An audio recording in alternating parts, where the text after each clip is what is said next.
What's happening, guys? Welcome back to the Cheap Vape Shack. Today is just an update video. I would like to let you know how I've got on some of the past products. I've been using them for a while, and like this one I've just done, used it for about a week and absolutely loved it. It was brilliant. Nothing wrong with this. I've had no leaking problems. There's just nothing wrong with the glass. Except from one slight problem is it's not an orange glass. It's a white glass that is coloured orange. I'll show you up close if I can. It's going to be kind of hard with the reflection, but let's try and show you guys just there. You see the star just there? Okay, that's chipped away. Can you see the coloration has just gone? Okay, so that's when I kind of noticed that it's a white glass, but it's not a massive hinder. You get a spare glass with it, so if it does bother you, gets too scratched up, then change glass, that's fine.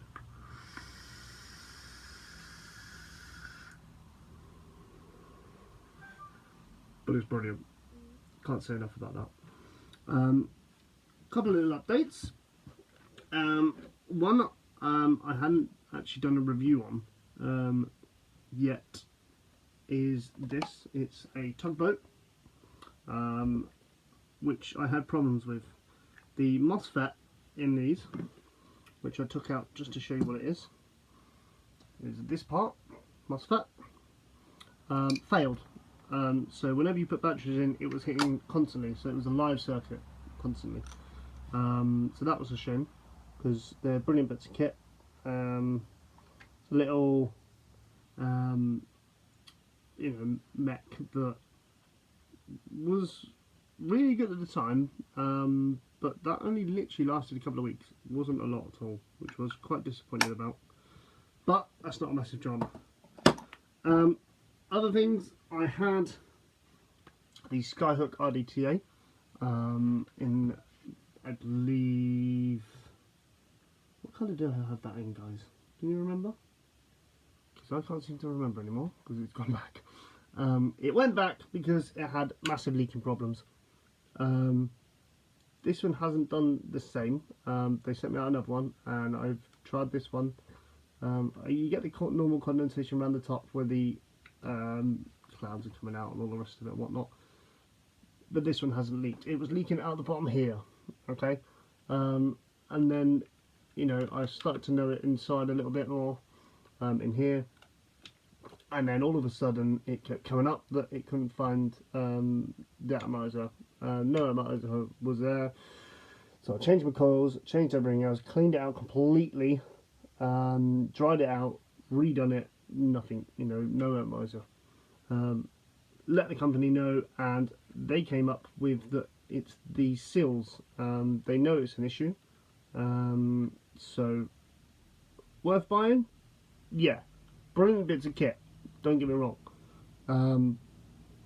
I have been contacted by another person who said that they had the same problem that he wasn't happy with, but he did the same. He sent it back to them, and they sent a replacement out to him, which was good. So they know the issue is there. Contact them, they will give you a replacement machine. What else have we got? We've got this, the Rolex RX 2/3. Couple of chipping issues with the paint here. And obviously normal scratching issues on the top, but I lent it to my friend, and his batteries were going low, so he plugged it in to put it on charge, and it fried itself. Screen went blank and it just died. I've asked around, a few people have said that they didn't think you could charge it through the port. I have had a look in the manual and it doesn't say anywhere in there that you can't. So if you can't, then Wismec, let us know. Please put it in your manuals from now on. But if you can't charge it through the port, put it down there, do not charge through the port. That would be really good to know. The iJust 2 Mini, brilliant little bit of kit by eLeaf. Whether it's just this one, but the coils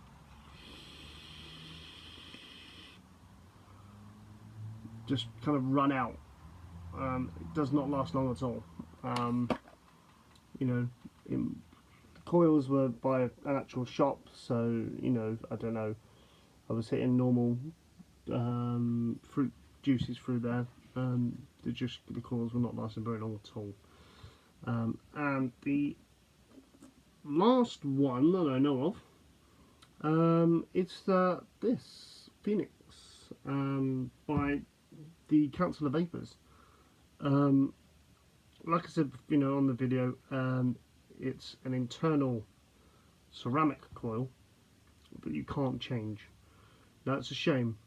This was meant to last months, and it lasted barely one.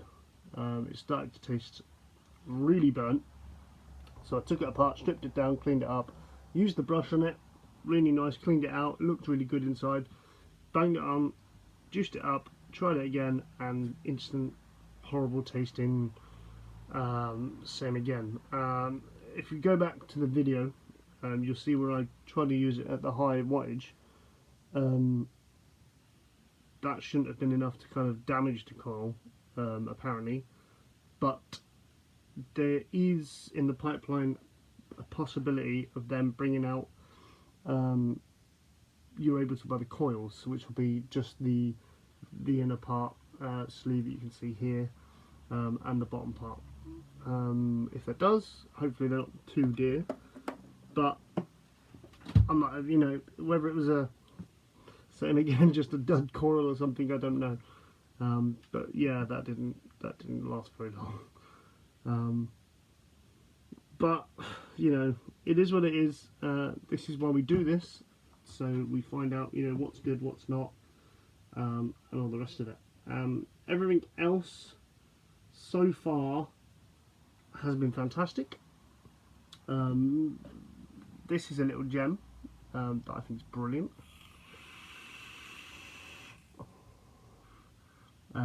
My mate said he wants one because he's going to buy a Robin Reliant and drive around puffing around this bad boy. I said, why not? What? But yeah, I can't stress enough that this is why I do this. So we put stuff through its paces and see if it's worth buying or not. But by far, this one is my favourite. If you had any other problems with any of the other stuff that I've reviewed, let us know and I'll look into it. Cheers guys, please comment, subscribe, and like the video. See you later.